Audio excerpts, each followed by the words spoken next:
Hello and welcome to Moscow. You will know this, St. Basil's Cathedral. Oh my goodness, what a famous and popular landmark, and it's 10 times more beautiful in real life.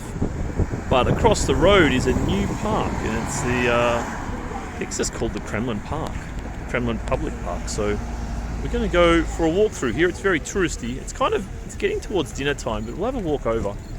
The end of tourist season, still quite warm and sunny. And around kind of 6 p.m. Let's go for a quick walk around this very modern, touristy kind of park.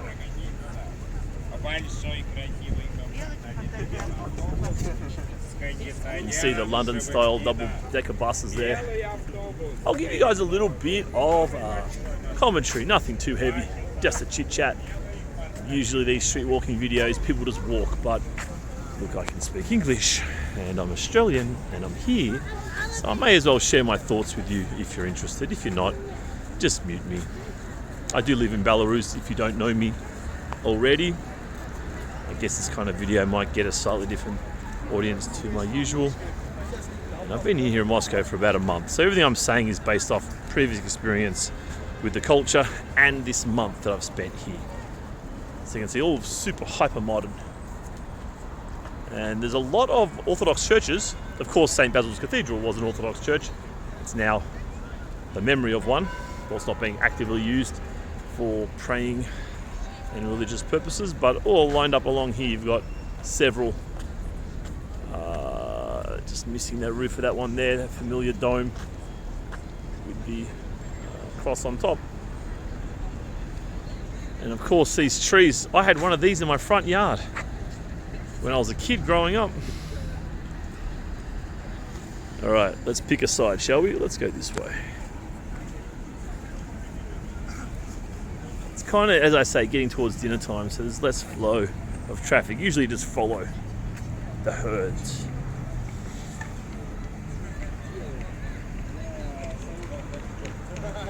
Let me think of a topic to talk about. What do you guys want to talk about? I usually talk about culture, dating, food, language, kind of random topics depending on my mood and what I've experienced lately. Hey, you know what I'll do? I'm actually going to make a video about this, and it's quite personal. I'm going to make a video about this soon, but I'll just do a more informal chit chat now with you guys. I'm going to speak to you about my dating experiences here in Russia, because I'm kind of here largely to date. Now, if you watch my channel, you recognize that, yes, I am a dating coach. I don't really push that on my channel so much. I do this more through word of mouth in Belarus, through my networks and so forth. And I don't really talk about anything too personal on my channel. I do discuss, red flags, this kind of business. But I don't mention, oh, I'm dating somebody, or oh, I'm married. I don't say this stuff, right? It's my business. I don't really want to share it with anyone who can show up. But I do want to share my experiences here in Russia dating, because I'm here with a fairly specific goal, and that would be to test the waters here.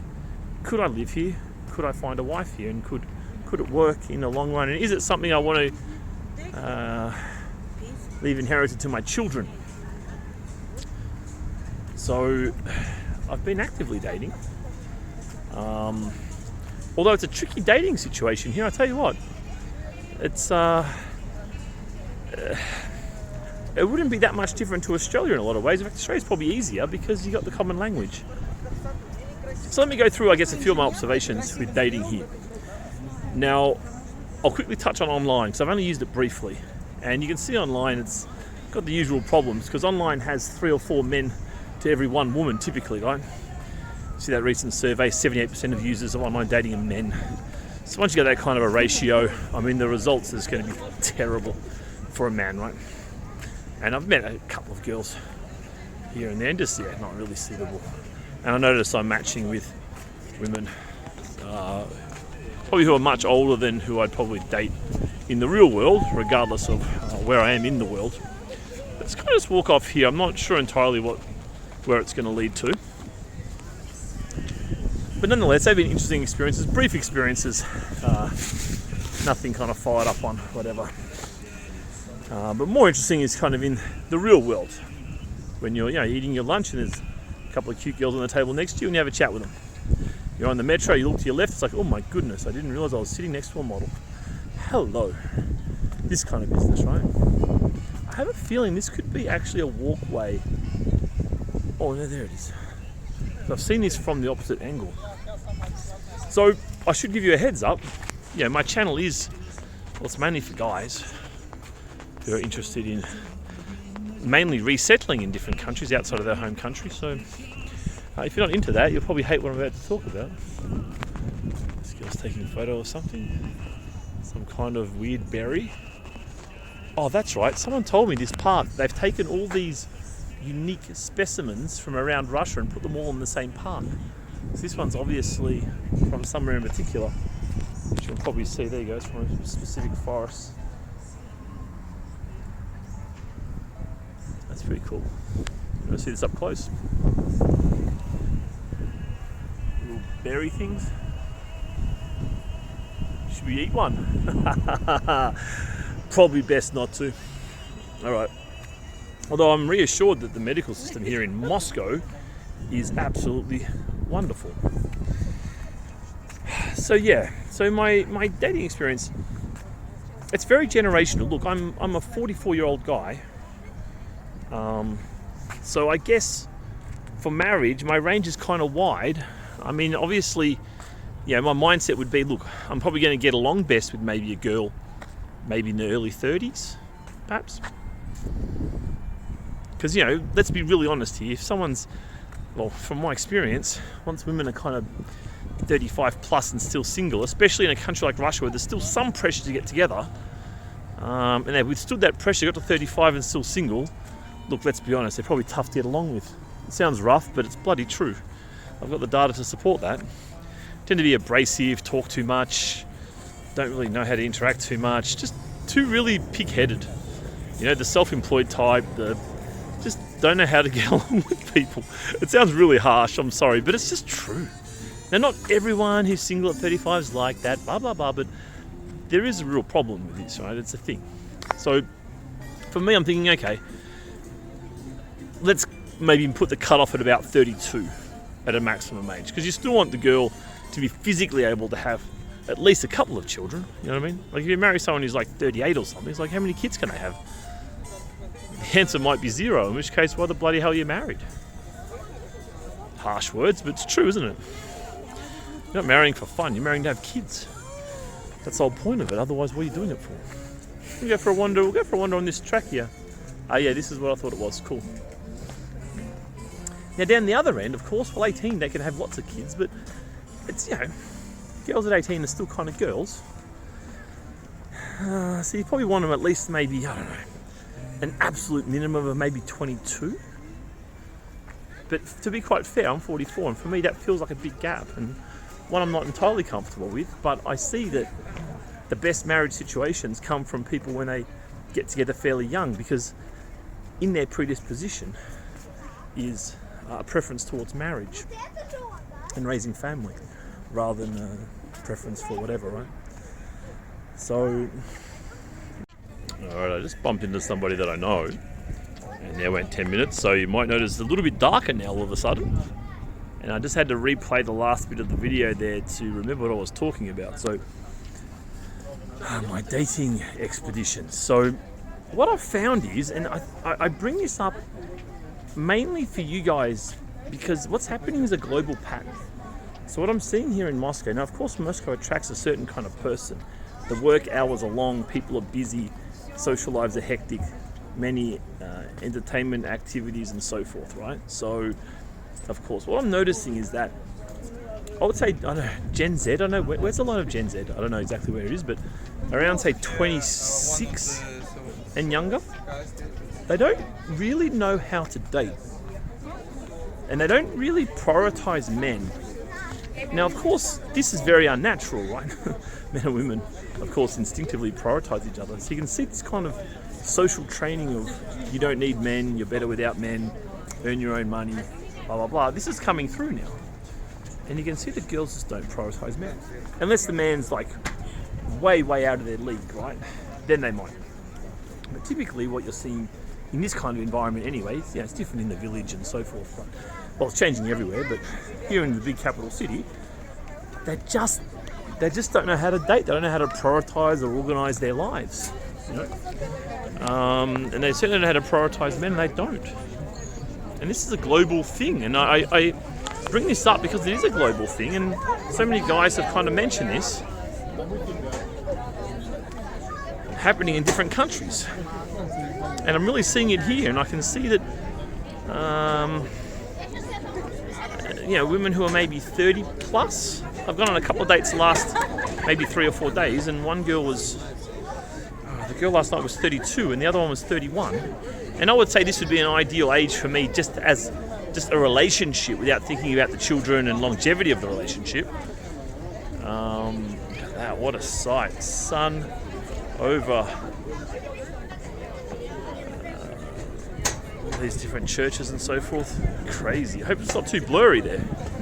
Let me try to de-blur it if I can. Maybe I can't. Let me even zoom it in. Wow. Back to where we started there, the St. Basil's Cathedral. Probably the angle you won't usually see it from.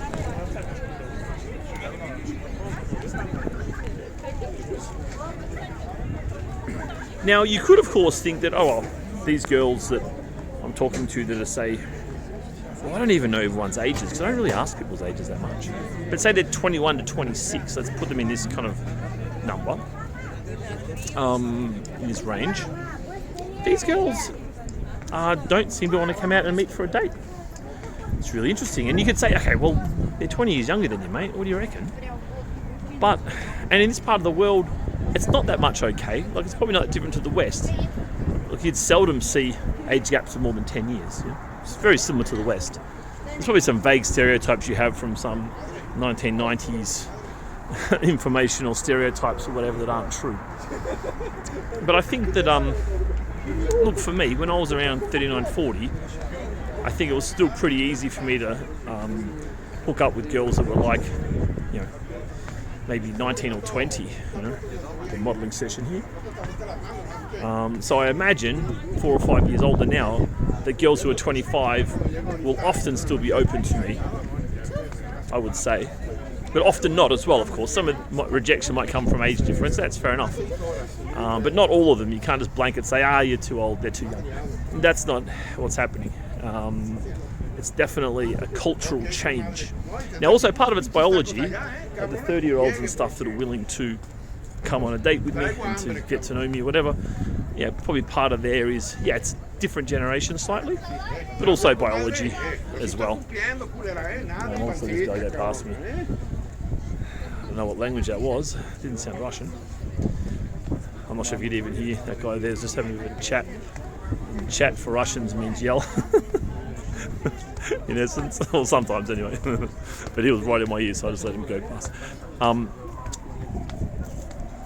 So there's this big generational difference. It's really interesting that the valuation that women put on men is falling. It's falling, which means for them to be interested in a man, the man needs to be so much better than them that realistically the man won't be interested in them, right?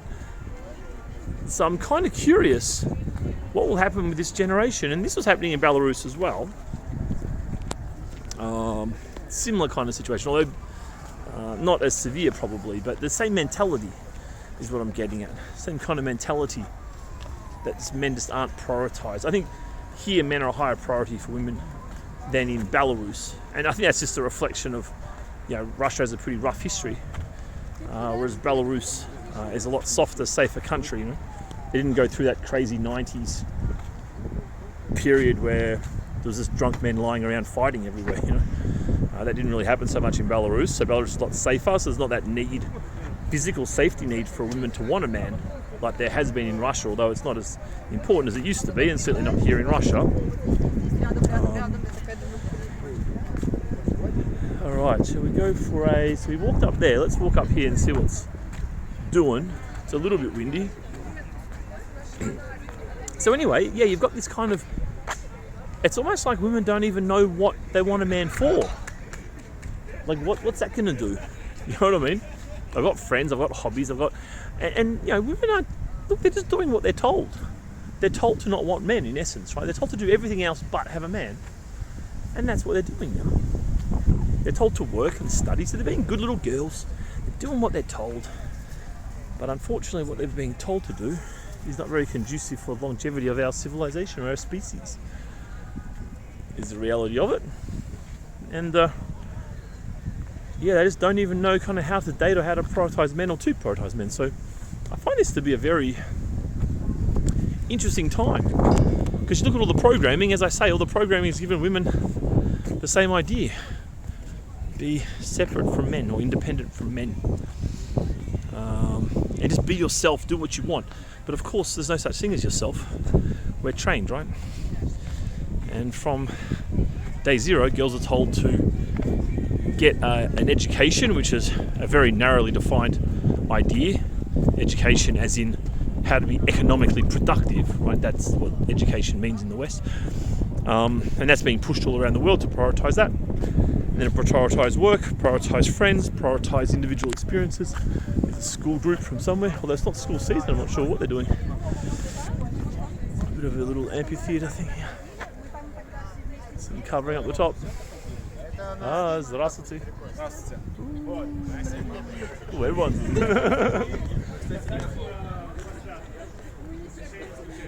And then we have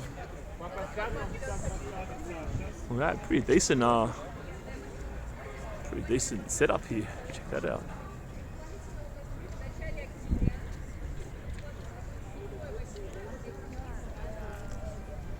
You can see there Moscow Urban Fest. Although interesting, the you can see the direct translation there. Forum is fest. That's interesting because fest is short for festival, right? But then forum, if you can't read Russian, that third word there is forum. But they're actually different words entirely. So it'll probably make no sense because if festival, I don't know what the word for festival is, but if you abbreviate that, it would make no sense. Kind of funny. Need a good translator here every now and then. What was I talking about, ladies and gentlemen? And I hope some ladies are watching because I have had a lot of, not a lot, but more than I would think, women tune in, often of Slavic background, maybe living in the West, or had that Polish girl for ages watching videos, wanting to learn more about Belarus, which of course is where I'm based. Because it's like, we're kind of 50-50, and I won't say that word out too loud here, but there's some tension between the two countries, unfortunately. Let's go this way. Just wanted to learn more about the people there. But Poles and Belarusians aren't that dissimilar, to be fair. Belarusians are kind of like Russians, but I don't think it's quite that simple. They're also a bit more like the Poles as well. I think it's not as easy to say they're the same thing as Russians. They share a lot of mentalities, that's for sure. They share a lot of ideas and this kind of stuff, but they're certainly not interchangeable by any stretch of the imagination.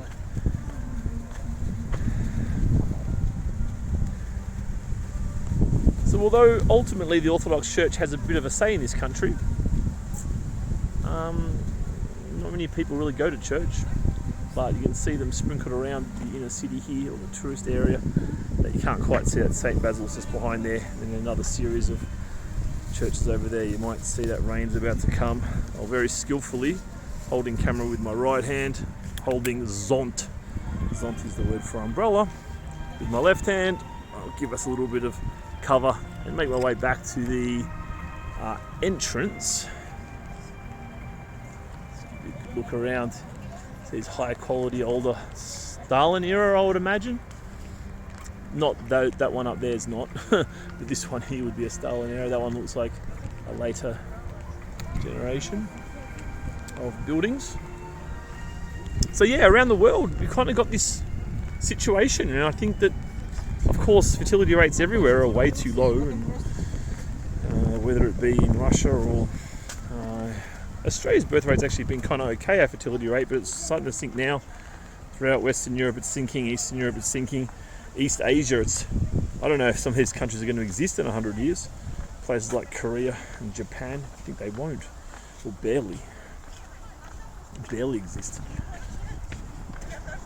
There'll just be a whole lot of robots feeding old people with automated rice farms, and that's the whole country, mate. That's what you're looking at in about 100 years' time. things keep going on this trajectory, and I think that things are getting worse. Because the whole point of this chat was just to share a bit of my experiences that women who are kind of 30s onwards are willing to come out and meet and go on a date with me. But yeah, the women kind of more early 20s will respond and chit chat and whatever, but just struggle to find a time. And one was chatting for, I'd say, at least a week, quite intensely. And I just said to her, look, I understand you're busy, that's cool, but if we're going to make a time to hang out sometime, let's just do it. If it's not going to happen, then that's cool. Like, just drop it. And then she invited me out with her friends. So she generally wanted to meet, but she's just bloody busy.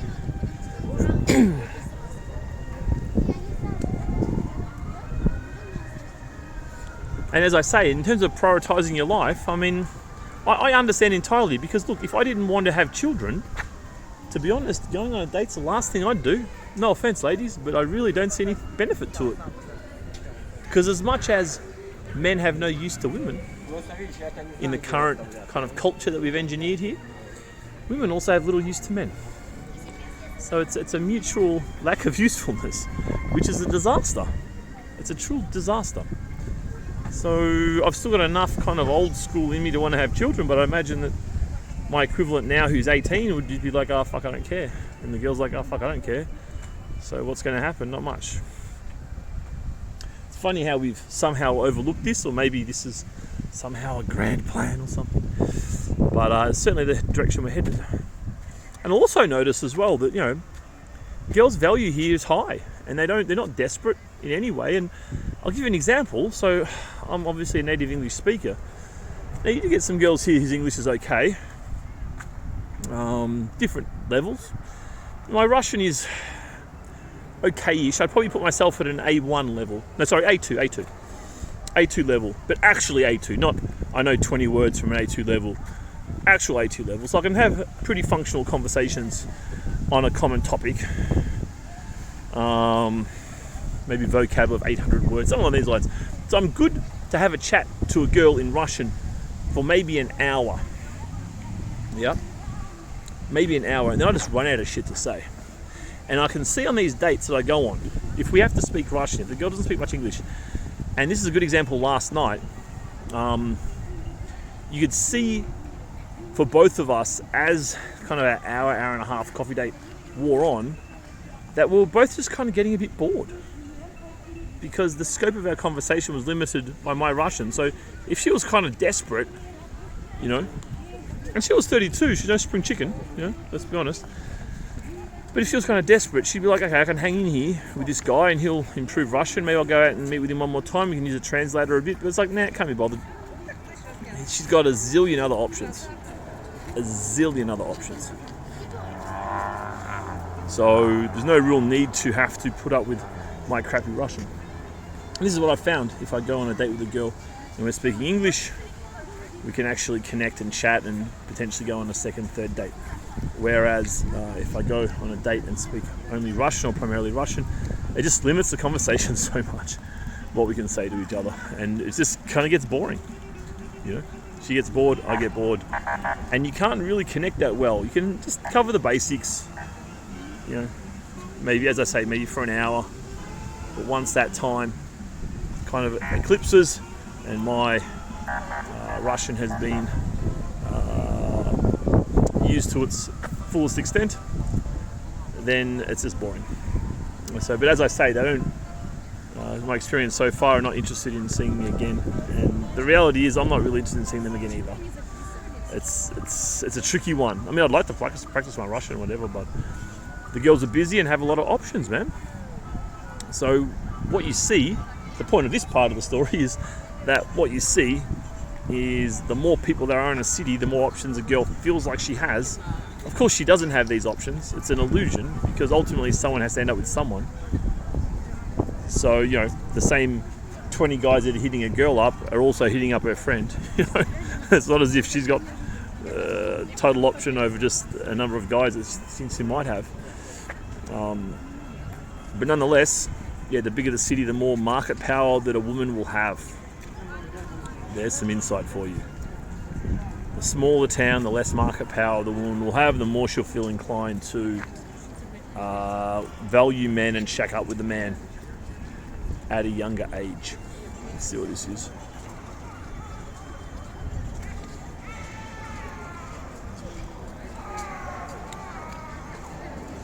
And this has been my experience. And I can see here, okay, capital cities, it's kind of ironic because the dating scene is fairly active because there's a lot of singles who are in their 20s and 30s, right? So the dating scene is active. But people aren't really getting together, right? People are just having dates. It's almost becoming like recreational. So it's a bit of it's kind of misleading, which is interesting, I think. It's kind of misleading. You think, okay, you go to the capital city, that's where you can find single girls, but their girls are single because they're not really the marriage types, right? That's a broad generalization. I'm talking about averages and probabilities, obviously.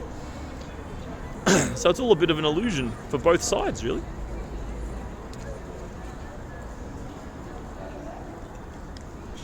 So this, everything I've said in this video is a bit of a summary of global dating.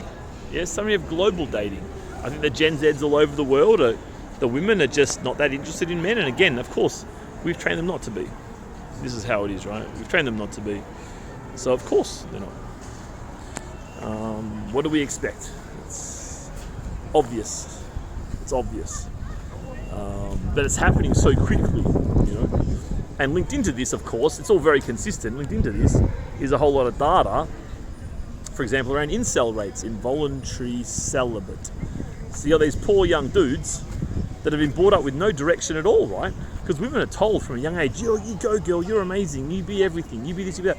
Whereas boys are not really encouraged at all nowadays. And this has all happened fairly quickly, within a generation, to be fair.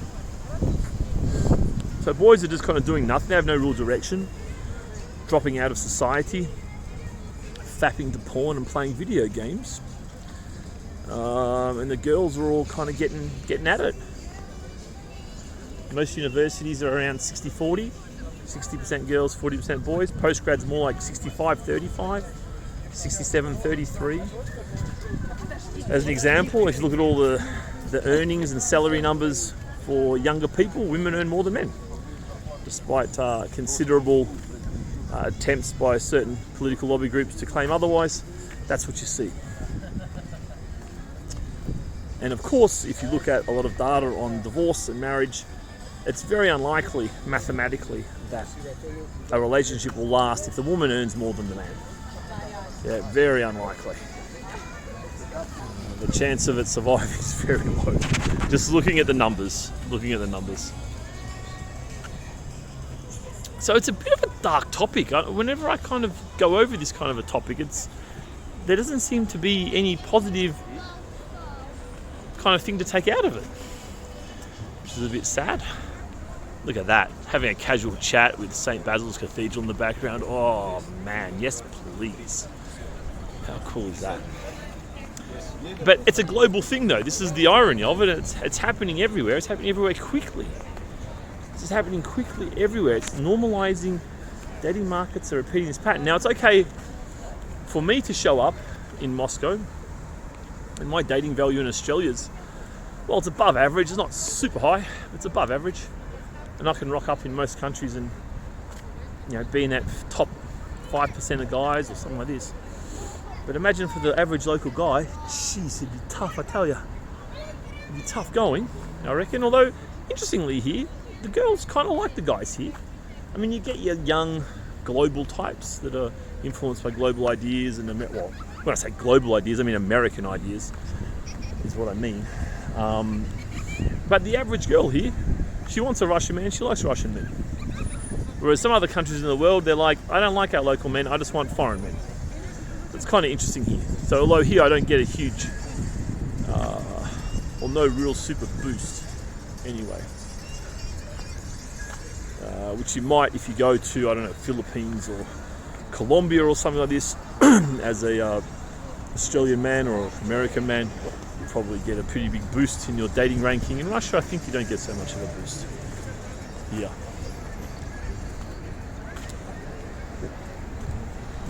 part of that reason is the economy here in Moscow is very developed. It's very developed. All right, well, I've covered a fair bit with you guys today, and I hope you've enjoyed it. I may have forgotten a little bit. I had a bit of a checklist in my head of stuff to talk about, and I might just keep talking and walk over here, and we'll stop where we finished there, next to St. Basil's. It's beautiful at night. If you ever get a chance to come here, they really light it up. They put the lights at the bottom here, and it like lights it up from underneath, and it gives it this really cool feeling. Really cool feeling there. Right, let's get across here. So yeah, tell me your experiences dating around the world, and how you think dating markets have changed or are changing, or how do you think they're positioned in 2023. If you listen to this in later years, no doubt the current trend will continue. There's no doubt of that. The current trend will continue rapidly. And if you want to be really dark about it, you could imagine that very few people get together after a while. And then from there, I guess the same geniuses that are kind of orchestrating this whole weird adjustment in power, they'll have to come up with some idea of how to reproduce the species. And I guess it becomes like a communist situation, because during communist Russia, for example, during the Soviet Union, parents didn't have a lot of power. You know what I mean? They really were just glorified babysitters. Like, the woman had to get back to work quick, smart, The party didn't like its slaves escaping to raise children, And the party had a huge say in how the kids were raised and forced parents to do certain things and what have you. Interesting era. Maybe that can come back again. Well, you could argue it already is on some level. There's certainly nothing compared to that era. But you could imagine that in the future we could head that way a little bit, but I can't even imagine. The average woman now, she's told to do everything but have children. She's told to make money, go to university, travel the world, fuck some guys, get some experiences, travel, read, cook. Oh, not cook, sorry. Definitely not cook. You know what I'm saying, right? Go to the movies, get drunk, have your liquid lunches, bottomless liquid lunches for $50 or whatever. Randomly get drunk on a Sunday morning. She's being told to do all these things loud and clear, right? If you don't believe me, just open your freaking social media. Just turn on the TV, mate. The message is loud and clear for girls, and it's only going to be louder and clearer for every generation coming through. So I think we're in a very sensitive time in history, and this incredible increase in population is about to reverse fairly soon, I would say, but hopefully can do it in a little bit of an orderly way at least. We can only hope. Anyway, I'm getting off topic a little bit. I will say goodbye to you guys for now. Hope you enjoyed our chat.